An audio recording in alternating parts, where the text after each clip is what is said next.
and our freedom in every corner of the planet. I urge my members to join me in supporting this continuing resolution and to keep our word to defund Obamacare. The gentlewoman from New York is recognized. I am very pleased to yield 5 minutes to the outstanding ranking member of the Defense Subcommittee of Appropriations. The gentleman from Indiana is recognized for 5 minutes. I appreciate the gentlewoman yielding. And at the beginning of my remarks, I would want to acknowledge that I have made a mistake and that I have been wrong for the nearly 3 decades I have served in the United States Congress. And I regret to have to admit that. But this morning, in anticipation of today's debate, I took a look at Article 1 of the Constitution and realized in Article 1, Section 9, Paragraph 7, I have been misreading it all of these years as a member of the Appropriations Committee. The paragraph reads, "No money shall be drawn from the Treasury, but in consequence of a continuing resolution."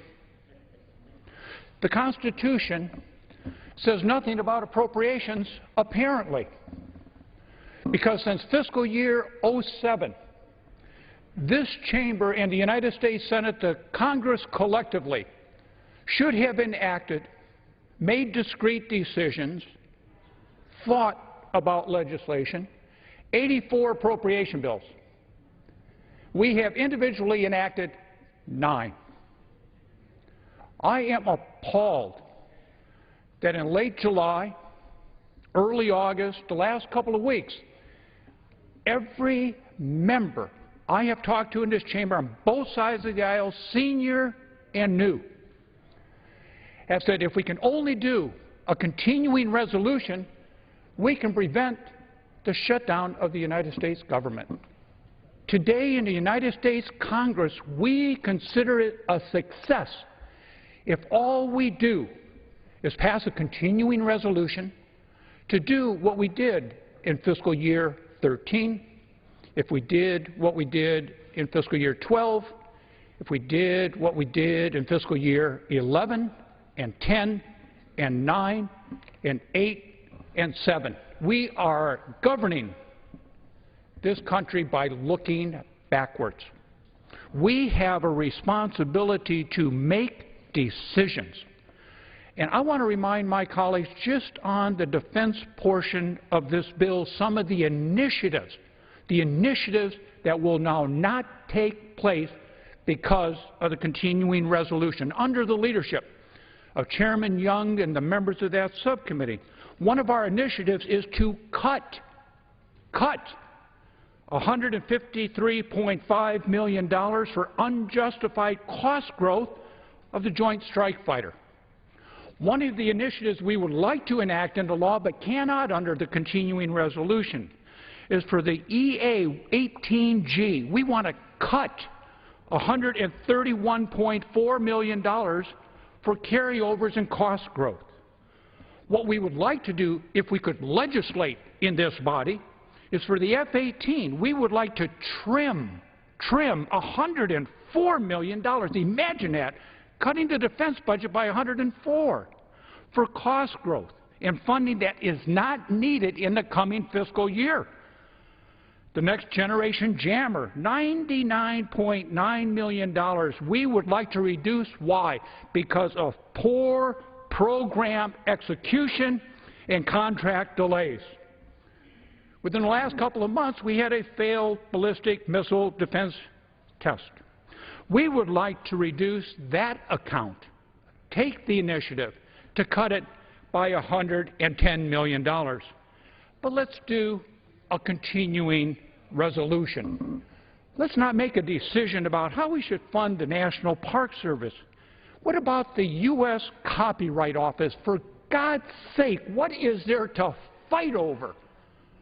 Funding the Copyright Office. What about the Bureau of Engraving and Printing? There must be some catastrophic fight we're having because they're going to be under a continuing resolution. Food Safety Administration, the National Institutes of Allergy and Infectious Diseases, I am concerned and want to make it clear that I profoundly appreciate the leadership of Chairman Rogers and Ranking Member Lowy for trying to be responsible and get the job done. But if this continuing resolution... The quorum call be rescinded. Without objection, the quorum call be suspended.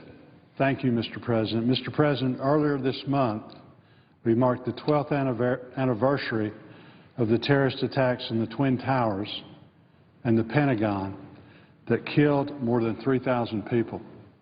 Our fight against terrorism continues today. We can be proud of all that America's military personnel and the veterans of the global war on terror have accomplished, as well as the ongoing efforts. Many brave Americans put their lives on the line every day to defend this country because terrorists remain committed to harming the United States. Many have made the ultimate sacrifice for our freedoms.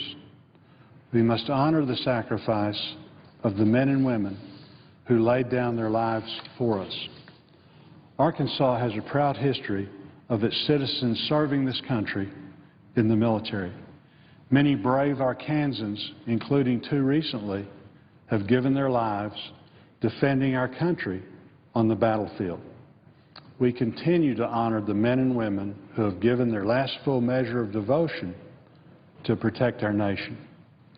Sergeant Jamar Avery Hicks sacrificed his life for this country in support of Operation Enduring Freedom. Sergeant Hicks graduated from Hall High School in Little Rock, Arkansas in 2009. One of his former teachers described him as a student who didn't mind going out of his way to help others and never looked for anything in return. She says she would have taken a whole classroom filled with students like Jamar. Those closest to Sergeant Hicks describe him as a quiet, gentle, and unassuming man with an infectious smile who always had a positive outlook on life. Sergeant Hicks joined the Army in November of 2009. His friends say he loved the Army, and his military service drove him to continue to improve himself. Sergeant Hicks was assigned to Headquarters and Headquarters Battery 4th Battalion, 320th Field Artillery Regiment, 101st Airborne Division, Fort Campbell, Kentucky, as a vehicle driver. He gave his life on August 11, 2013, his 22nd birthday, after enemy forces attacked his unit with indirect fire in the Paktia province of Afghanistan. I asked my colleagues to keep his family, including his wife Deborah, his son Jamar Jr., and friends in their thoughts and prayers during this very difficult time. Most recently, the natural state honored the life of Sergeant First Class Ricardo Young as state's flags flew at half-mast. Sergeant First Class Young graduated from Nevada High School in Roston, Arkansas in 1997. His family and friends describe him as fun-loving, caring, and always full of life. Sergeant First Class Young joined the Army in September 1997. He trained at Fort Benning before his first assignment at Fort Campbell, Kentucky. In his 15 years of military service, Sergeant First Class Young was deployed to 2 tours in Iraq, 1 in Afghanistan, in addition to other missions around the globe. Sergeant First Class Young was assigned to the 738th Engineer Support Company, 307th Engineer Battalion, 20th Engineer Brigade, 18th Airborne Corps, Fort Bragg, North Carolina. On August 28, 2013, he gave his life in support of Operation Enduring Freedom in Farah Province, Afghanistan. On behalf of a grateful nation, I humbly offer my sincerest gratitude for the patriotism and selfless service of Sergeant First Class Young and Sergeant Hicks. Let us never forget the sacrifices of our troops, and let their legacies be an inspiration for all Americans. With that, I yield the floor and suggest an absence of a quorum. The clerk will call the roll. Mr. Alexander.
And waiting for senators to come to the floor now. Earlier, we heard from Texas Senator Ted Cruz.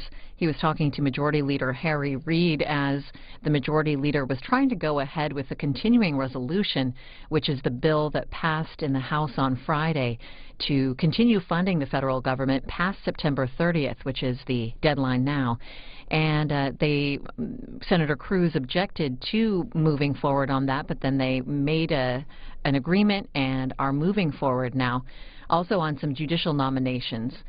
Senator Cruz, though, may still filibuster the continuing resolution. We will continue to keep you posted here as we watch the action on the Senate floor.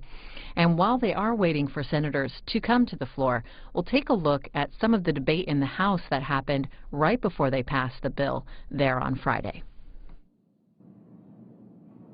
Obamacare. Now I have to work 7 days a week at 2 jobs to make ends meet. While I am thankful I have these jobs, I am unable to provide supervision and guidance I feel my son needs and deserves to be successful. I had to make a tough decision that I did not want to make. My son is now living with relatives in another city. I am depressed that Obamacare has begun to tear my family apart and also has put an unhealthy burden on me. Madam Speaker, real person, real tragedy. It's time to free Americans from the shackles of Obamacare, defund Obamacare, and tell the Senate to do the same. And that's just the way it is. The gentleman's time has expired. The gentlewoman from New York is recognized. The gentlewoman from New York reserves. The gentleman from Kentucky is recognized. Madam Speaker, I yield 2 minutes to the chairman of the State Foreign Ops Subcommittee on Appropriations. Gentlelady from Texas, Ms. Granger. The gentlewoman from Texas is recognized for 2 minutes. Thank you, Mr. Chairman, for allowing me to speak. Thank you for the hard work you put into the bills in our committee. I rise in support of the continuing resolution to keep the federal government operating through December the 15th. And we hope this resolution will give the Congress and the White House time to come together on a comprehensive budget agreement. I chair the State Foreign Operations Appropriations Subcommittee, and funding the bill directly supports U.S. national security. The world has never been a more dangerous place, and to cut back our diplomatic activities at this time would be irresponsible. Failure to get a CR enacted would impact key posts including Israel, Egypt, Jordan, Pakistan, Afghanistan, and Iraq. This would mean dramatically reduced influence in key regions like the Middle East and Asia. Military assistance to our allies, such as Israel, could be affected if payments are not made as planned, potentially jeopardizing the readiness of our partners. This could also impact the U.S. jobs of the men and women producing American-made equipment. 1 year ago, terrorists attacked and killed Americans in Benghazi. Failure to pass this CR could delay implementation of the Benghazi Accountability Review Board recommendations and jeopardize the safety of our diplomats who continue to serve abroad. It's important that we pass this CR today and the Senate consider it as quickly as possible.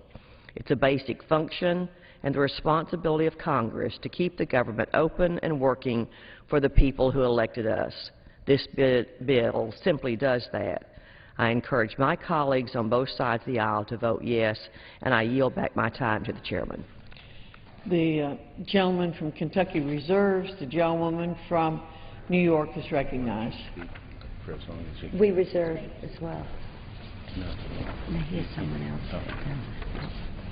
The gentleman from Kentucky is Madam recognized. Speaker, I yield 2 minutes to the chairman of the Commerce Justice State Subcommittee on Appropriation.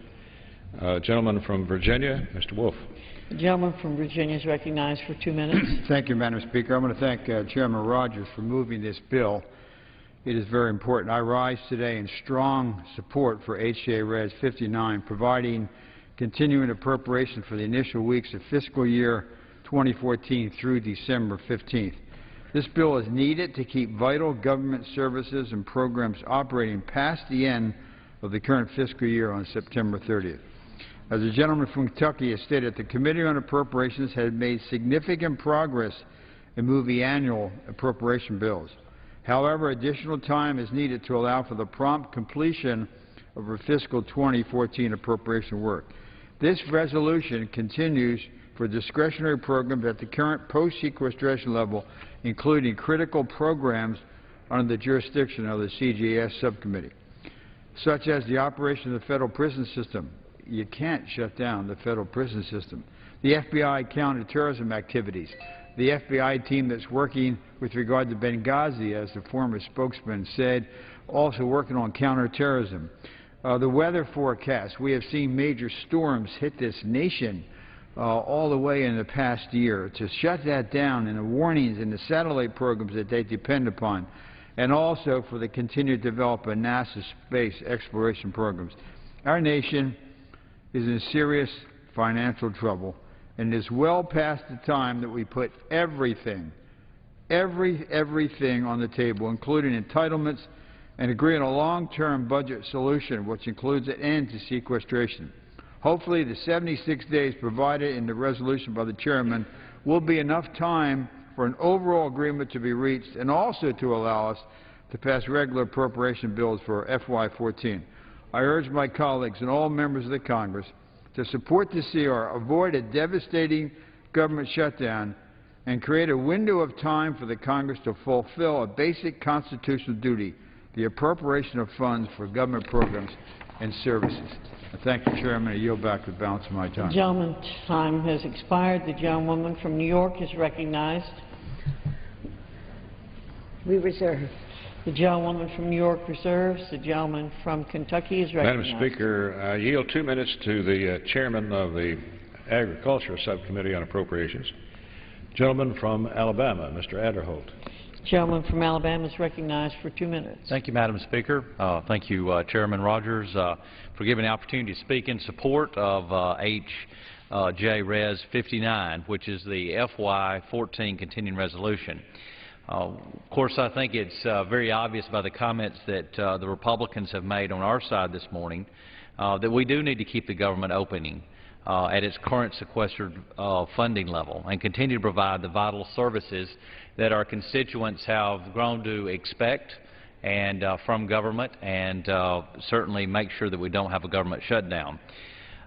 As Chairman Rogers mentioned, I chair the Appropriations Subcommittee on Agriculture, and some may ask, why is it so important that we keep the government open?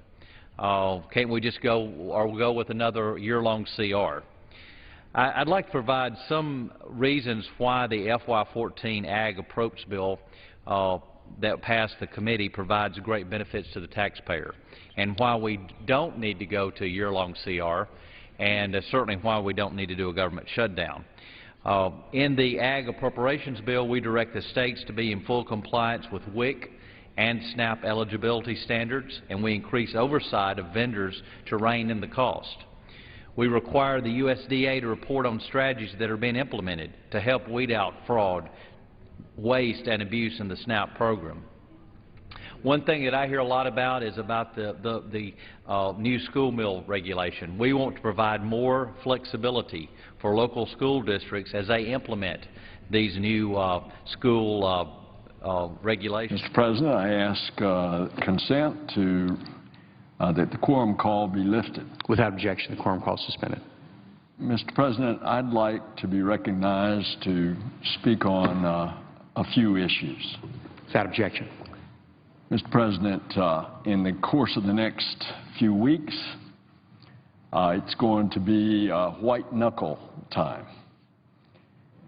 Here, coming up next week, October the 1st, begins a new fiscal year of which all appropriations, funding for the government, save for those programs that automatically flow, such as Medicare, Social Security, all others, will cease to have funding unless we can continue to fund through appropriations bills coming up. And that's next week. And as you know, there are a number of people on that side of the aisle are threatening to shut down the government unless they get their way. In this particular case, a lot of them down in the House of Representatives are saying their way or no way that they want to defund the implementation of the law that's been in existence for 3 years, setting up a reform of the health care system.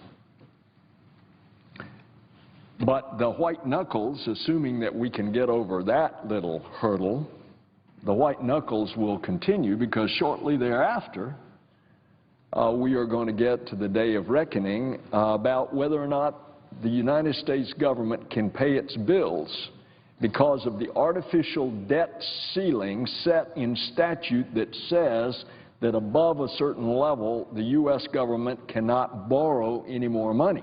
Now these are obligations that have already been incurred. In other words, just think, how many of us own United States bonds? And a bunch of those bonds are coming due. That's in large part how we finance the debt of the United States, by selling securities with the full faith and credit of the strongest financial government on the face of planet Earth. And therefore, if that debt ceiling, that artificial ceiling set in statute is not raised, the government can't go out and borrow any more money, in other words, issuing new bonds. That's when the knuckles completely turn white. Now, just listen to what a respected economist, the chief economist for Moody's, Mark Zandi, told the Joint Economic Committee last week. He says, the financial markets of this country, indeed the international markets as well, will start to get jittery starting next week if there's no clear path to a deal on raising that artificial statutory debt ceiling. He says then that jitteriness is going to turn into panic once the United States Treasury cannot make its payments. He further went on to say, and I quote, "If you don't do it in time, confidence will evaporate, consumer confidence will sharply decline, businesses," I hope the American people, by the way, can understand this. What are the consequences of this? Businesses will stop hiring, he says, I'm continuing his quote. Consumers will stop spending. Listen to that, shop owners. And the stock market will fall significantly in value. And how about this, small business owners? I continue his quote. Borrowing cost for businesses and households will continue to rise significantly. And You know what he told us, the same economist told us 2 years ago when we were getting right up to the precipice on the debt ceiling? He said at that time, quote, at the end of the day, if we don't raise the debt ceiling, the economy is going to go back into a recession and interest rates are going to spike. End of quote. Mr. President, in your state, the housing market is recovering, as it is in my state. People are really excited about buying a new house or selling their old house and moving into a new house. And interest rates are still relatively low. But in a state like Virginia or my state of Florida, where housing is such a critical component of the economy,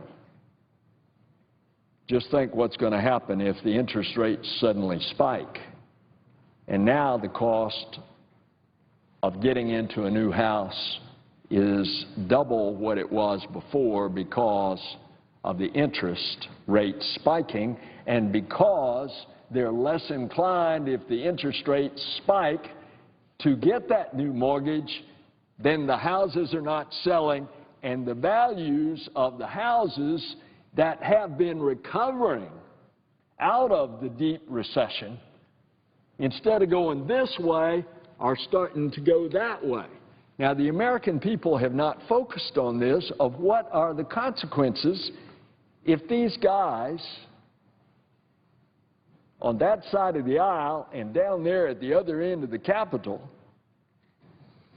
in fact, cause the United States government to go into default.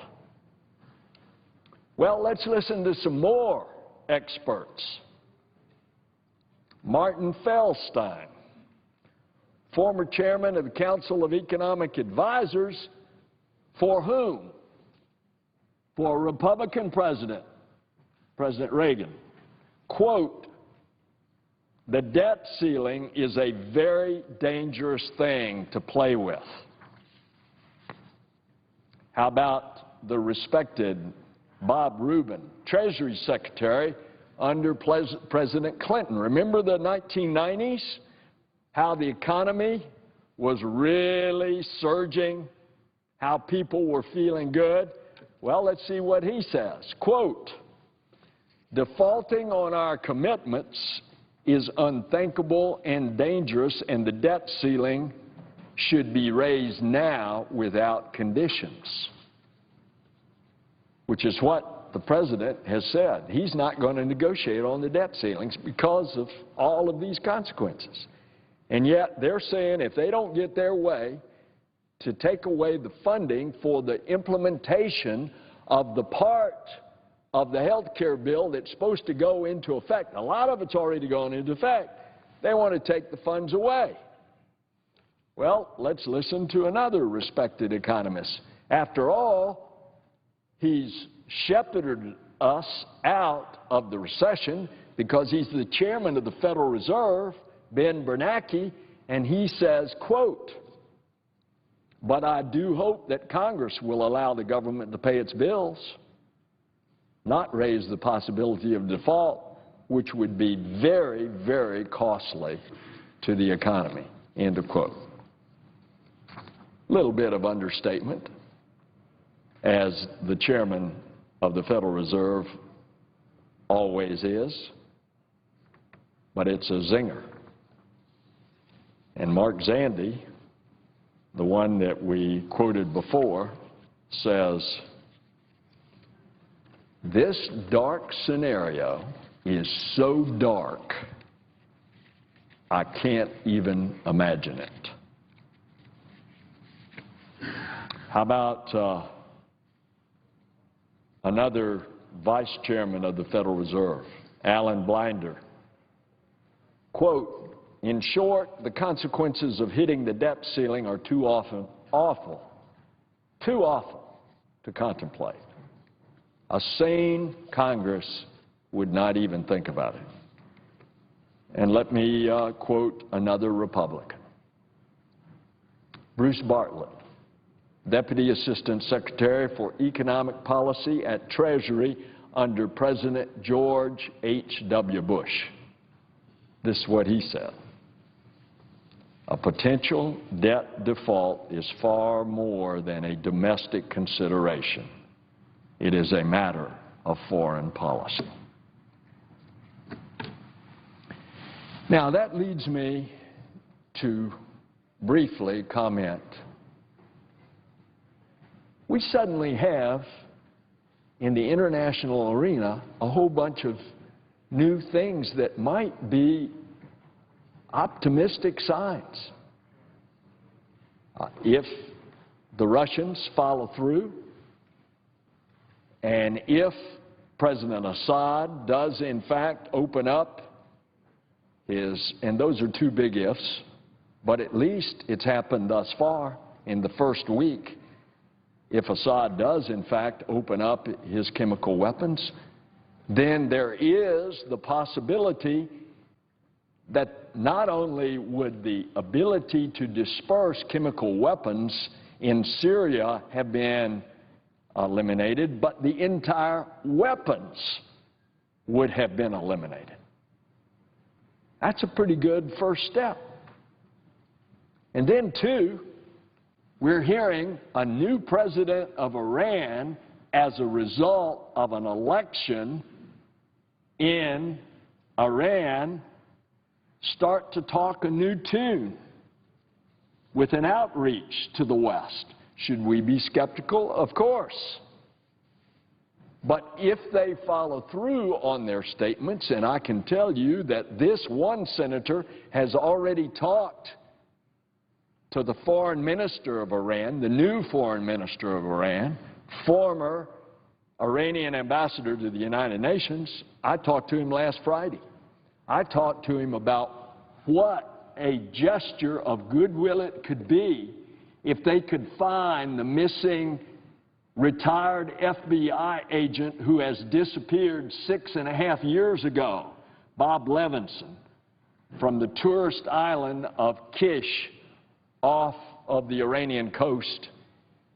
If they could find him and return him to his wife and 7 children after having been gone for 6.5 years, and of which we've had proof of life twice, one with a video and secondly 2 years ago with a photo.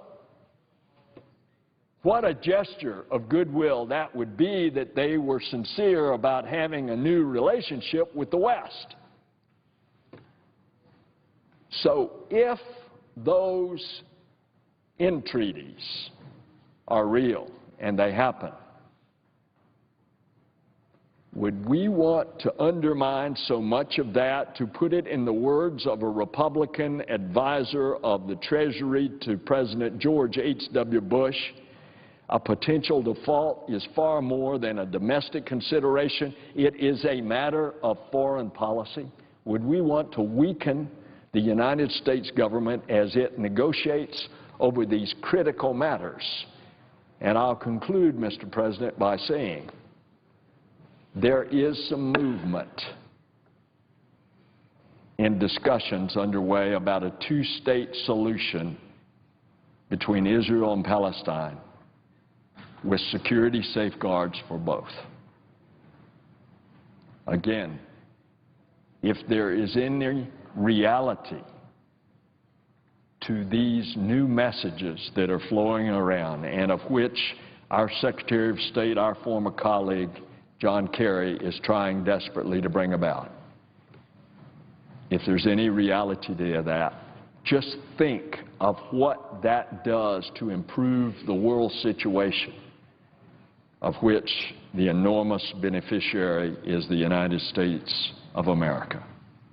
And yet, would we be threatening again, pulling the economic underpinnings out from all of our negotiators on these 3 main negotiated topics that are now in front of us that affect the national security so desperately of the United States and the security of our allies? I don't think so. And that's why I think there are a bunch of folks over here that are trying to get those guys down there in the House of Representatives to come to their senses. But we've seen this brinkmanship before. I hope cooler and more rational heads will prevail. Mr. President, I yield the floor, and I would suggest the absence of a quorum. The clerk will call the roll. Mr. Alexander.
On the floor just a few minutes ago, we heard from Florida Democrat Bill Nelson. He talked about the continuing resolution and foreign policy, specifically Syria and Iran. President Obama will be speaking tomorrow at the UN, the General Assembly, as will the new president of Iran. We'll bring you coverage of that, of the president's remarks, President Obama's remarks at the UN tomorrow. Also earlier on the Senate floor, Texas Senator Ted Cruz and Majority Leader Harry Reid trying to move forward on the continuing resolution. They did manage managed to agree to move forward with some judicial nominations. We could see those tomorrow. And Senator Cruz may filibuster the continuing resolution, that according to some reports. The continuing resolution was passed in the House last week. It would fund the federal government through December 15th and defund the federal health care law. We'll look at some debate now from the House floor right before that bill passed there on Friday. Thank you, Chairman Rogers, for giving the opportunity to speak in support of H.J. Res. 59, which is the FY14 continuing resolution. Of course, I think it's very obvious by the comments that the Republicans have made on our side this morning that we do need to keep the government opening at its current sequestered funding level and continue to provide the vital services that our constituents have grown to expect and from government, and certainly make sure that we don't have a government shutdown. As Chairman Rogers mentioned, I chair the Appropriations Subcommittee on Agriculture, and some may ask, why is it so important that we keep the government open? Can't we just go with another year-long CR? I'd like to provide some reasons why the FY14 Ag Approach Bill that passed the committee provides great benefits to the taxpayer, and why we don't need to go to a year-long CR, and certainly why we don't need to do a government shutdown. In the Ag Appropriations Bill, we direct the states to be in full compliance with WIC and SNAP eligibility standards, and we increase oversight of vendors to rein in the cost. We require the USDA to report on strategies that are being implemented to help weed out fraud, waste, and abuse in the SNAP program. One thing that I hear a lot about is about the new school meal regulation. We want to provide more flexibility for local school districts as they implement these new school regulations for meals for the students. We require the Commodity Future Trading Commission to develop cost-benefit analysis of several of the Dodd-Frank provisions that are deemed to be duplicative and also very costly. We encourage the USDA to finalize an inspection rule that has proven to decrease illness-causing pathogens in poultry operations at a reduced federal cost. And I can tell you, representing that district that grows a lot of poultry and that produces a lot of poultry, that is very important. So in closing, Madam Chair, let me just say I fully support H.Res. 59 and ask for my colleagues to do the same. The gentleman's time has expired. The gentlewoman from New York is recognized. I'm very pleased to yield 2 minutes to this distinguished gentleman from California, Mr. Stoll. The gentleman from California is recognized for 2 minutes. Thank you, and I thank Ranking Member Lowy. And Madam Speaker, I rise in strong opposition to this radical right-wing effort to walk our economy off of a cliff and cause a government shutdown. I invite my colleagues on the other side to wake up from this radical ideological wet dream and come back to reality. It's time for us to come to the negotiating table. It's time for us to talk about what we can do to avoid a government shutdown. It takes health care coverage away from millions of people by blocking funding for Obamacare. This is the 42nd attempt to do so, and there is absolutely, as we all know, zero chance of it happening. And make sure that we had paid China first before we pay people in this country, should the right wing continue to demand defunding Obamacare at all costs and force a first-ever U.S. failure to pay its own bills. We all know how this should end. There's a way to fund the government which would pass this chamber with votes from both sides of the aisle. I can only hope that the Republican leadership will eventually listen to the pleas from the Americans in my district and in the whole country and pursue this bipartisan effort. Until then, I urge all members to oppose this bill, and I yield back the balance of my time. Gentlewoman from New York reserves. The gentleman from Kentucky is recognized. Madam Speaker, I yield 1 minute to the gentleman from Louisiana, Mr. Scalise. Thank the chairman, the gentleman from Kentucky, for yielding. And Madam Speaker, I rise in support of this bill to continue to fund government while also defunding the President's health care law and ensuring that this country does not default on its debts. And while some might criticize this effort, this is not a Republican idea. Talk to union leaders. James Hoffa says that the president's health care law is destroying the middle-class family in the 40-hour work week. In fact, the president himself has acknowledged that this law that his Senate author of the bill calls a train wreck when the president said that he wants to delay components of the law, but only for the privileged class, only for those people that can get access to the White House. We're fighting to give that same relief to all American families. This law is unworkable. It's killing jobs in America. It's causing people to lose good health care that they have today. In Louisiana alone, our families are facing over 50% increases in their health care premiums because of this law that's devastating our economy. It's not ready for prime time. The president's even acknowledged it. He's signed 7 bills to defund or repeal components of the law himself. It's time this House takes action, and then the Senate does their job and takes action as well. I yield back the balance of my time. The gentleman's time has expired. The gentleman from Kentucky reserves. The gentlewoman from New York is recognized. I'm very pleased to yield 2 minutes to the distinguished gentleman, Mr. Blumenauer. The gentleman from Oregon is recognized for 2 minutes. I appreciate the gentlewoman's courtesy, as I appreciate actually the hard work of the Appropriations Committee that has been placed in an impossible situation. We still have pending the THUD bill. You know, people were serious about cutting government spending and enforcing the Republican budget. We would be having appropriations bills on the floor and we would be dealing with them. We're not, because the Appropriations Committee was given an impossible challenge. They were given funding levels that the House will never approve, that Republicans in the House will never approve. And we're sitting here with Obamacare as sort of a sidelight. It's going forward. Everybody in this chamber knows that the president wouldn't sign it. It's not going through the Senate. And that train has left the station. But what we need to be doing is getting down. I heard my friend from Indiana talk about real things. The Appropriations Committee, if they were given real spending limits and time on the floor and regular order, these are accomplished, distinguished people who care about the integrity of government, and they could work it out. The quickest way to do it is if the Republican leadership would allow a conference committee on the budget. This is what's handcuffed the Appropriations Committee, is they're operating under this unrealistic ideological document that won't pass the House. If the Republican leadership would appoint conferees, we could work with the Senate that passed a budget, and we get down and work out something that is agreeable. And then we won't have this fool's errand. We won't have the hard work of the Appropriations Committee and their staff off into the Netherlands, and we can get down to cases. It doesn't have to be this hard.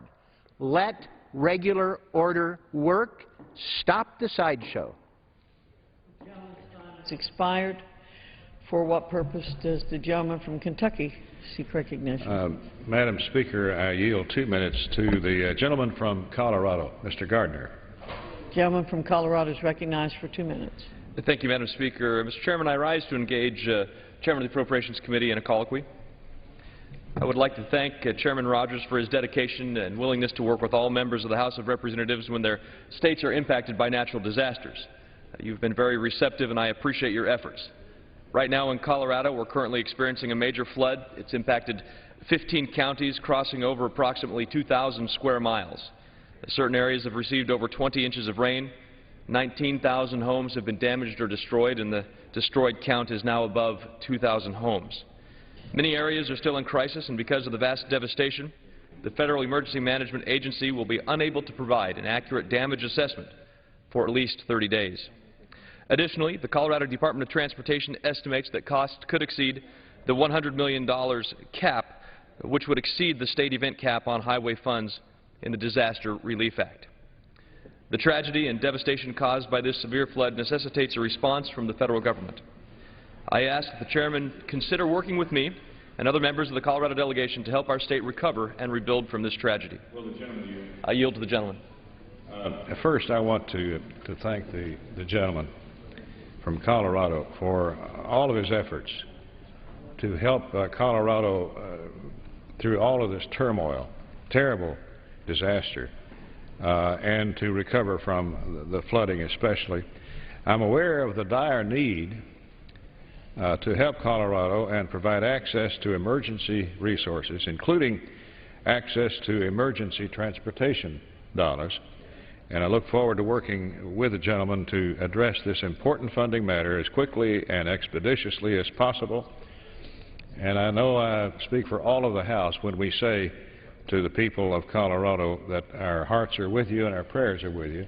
And thank you for your great service. I yield back. I thank the Chairman for support. I yield back. The gentleman from Kentucky reserves. The gentlewoman from New York is recognized. I am pleased to yield 3 minutes to the distinguished member of the Appropriations Committee from Connecticut, Ms. DeLaura. The gentlewoman from Connecticut is recognized for 3 minutes. Batman, can you do the way of checking quickly whether you voted for Sandy? I rise in strong opposition to this cynical and misconceived funding bill designed to push us into a government shutdown. Yesterday, we saw this majority on a party-line vote rob food from the mouths of over 4 million low-income Americans, including children, seniors, and veterans. This resolution before us would only further punish American families and accelerate the majority's race to the bottom. In fact, the majority's leadership has been quite explicit about their intentions. They want to lock in the cuts that we have seen to education programs, health programs. They want to make those cuts permanent. That's their opening position.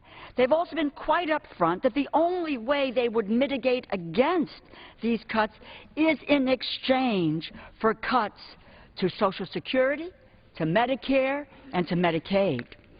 And even though these deep cuts are producing harmful results all over the country, the majority wants to use them as leverage for further negotiations. It is about ideology, and it is just a game to them. People's lives don't seem to matter. Let me remind this body of what's happening all over America because of the across-the-board cuts. More than 57,000 children are losing access to early learning through Head Start.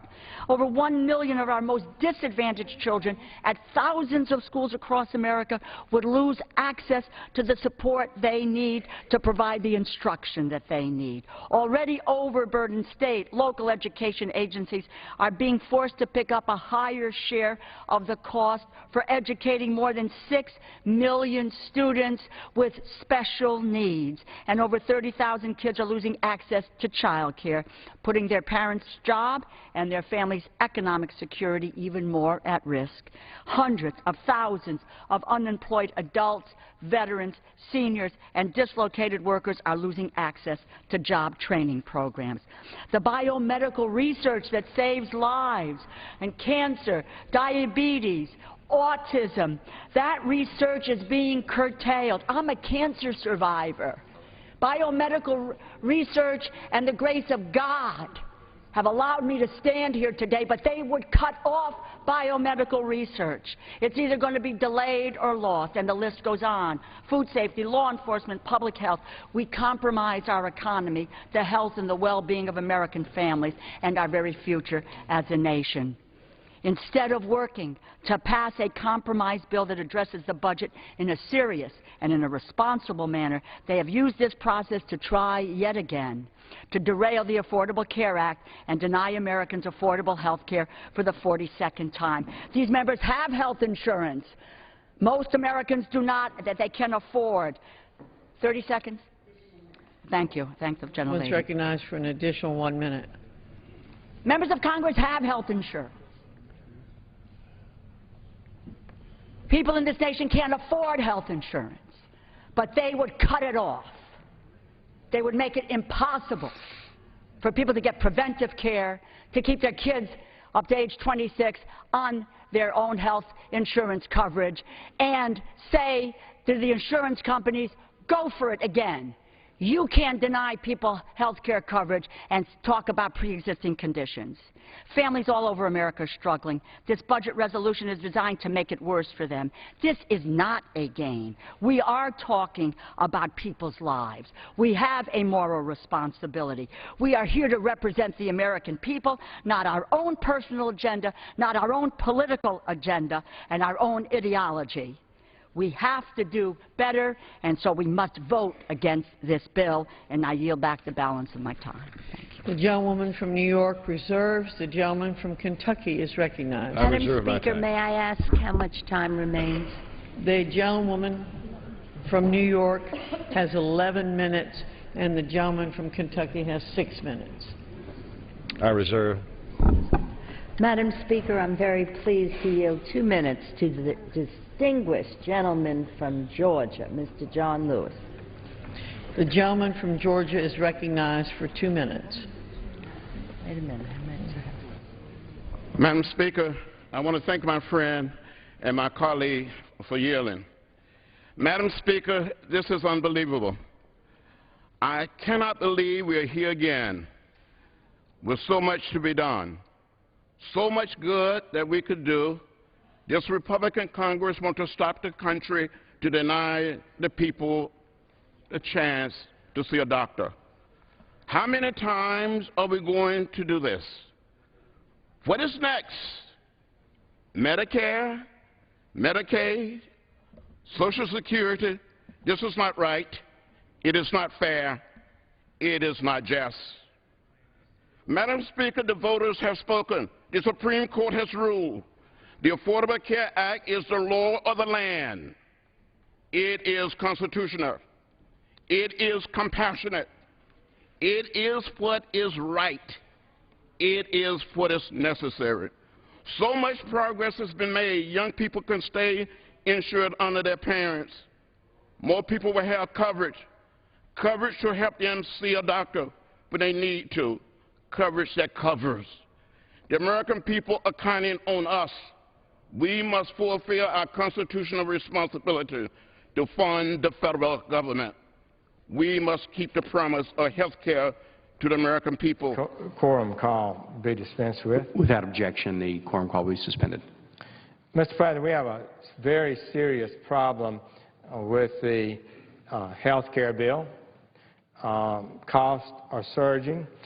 We now have a score from the Congressional Budget Office that if as written, it will add $6 trillion to the unfunded liabilities of the United States of America.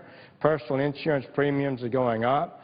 Unions are in full rebellion. Congress is in rebellion with regard to our staff. Doctors recently, doctors are rebelling. Many of them are giving up practices, and they didn't get the one thing they really needed was a fix to their financial reimbursement plan. The President has had to delay the employer mandate. It's nowhere close to workable. It's not good. And there are many more bad things I could say about the status that we're in today. The only person who apparently is stuck with this, who doesn't have power to influence the process, is John Q. Citizen. Unions are getting delays, businesses are getting employer mandate delayed because it just won't work. And in fact, this bill is clearly, indisputably savaging job creation and economic growth. 77% of the people who got a job this year got a part-time job. And every expert says Obamacare is a big part of that reason, big part of that. Businesses are staying below 50 employees, so they feel like they're not so bound. Wages are down again this year. Unemployment is high. The percentage of our American people who are actually working is down, the workplace rate. And that's down since 1975. It's the lowest point since 1975. And this health care bill is a big part of it. It just is, and everybody knows it. Talk to any business person. And they'll tell you the uncertainty, the cost, the problems that are entailed with it are impacting what they do. That's just a fact. And so this year, the Senate has done nothing, done absolutely nothing. Every attempt to bring up, fix, could confront the serious problem with this bill have been blocked by the Senate Democratic majority, led by Senator Reid. And that's just a fact. The House has passed repeated bills to confront this problem and try to fix this problem, and they've now sent over a bill from the House that funds the government of the United States and replaces this bill, this health care proposal, with another framework for improving health care in America. So they've done that significantly. And we ought to understand the posture we're in here. So the Senate Democrats have refused to consider any reform, and the House has passed a number of bills to deal with this in a responsible way. And they have passed a bill, a continuing resolution, to fund the government of the United States, but it alters the President's health care bill. And what does he say? He says, well, I'll talk with Putin, negotiate with him, I'll negotiate with Assad, I'll negotiate with Iran, but I won't even talk to anyone in the United States Congress about fixing this health care bill that's clearly unworkable and, as one of our Democratic members said, a train wreck. No change, not one jot, not one tittle of my health care will be changed. What is he saying there? I'll shut down the government before I'll allow a change in my perfect health care bill. So I want to raise the question, who is causing the problem in this country? Who is the one that's refusing to fix an obviously failed health care bill that needs major reform? It's the President of the United States and the majority in the Senate. And I express my deepest concern about it as a member of the Budget Committee, and we'll talk more about it in the days to come, but this bill is unsustainable financially. It is not what it was sold to be. American people have never believed you can have a huge expansion of health care and not have an impact on the United States budget, and they're absolutely right, as the CBO will tell us and has already told us. So, Mr. President, I know others are prepared to talk, and I just want to say we need to understand what's happening. It's time for us to fix this bill, to make some fundamental changes in it, and all we're having and hearing from the White House is, no, sir, not one change will they accept. We won't even have serious negotiations about it. That's unacceptable, and it needs to change, and I hope in the next few days American people can become engaged, and perhaps our colleagues will see it differently. I thank the Chair and will yield the floor.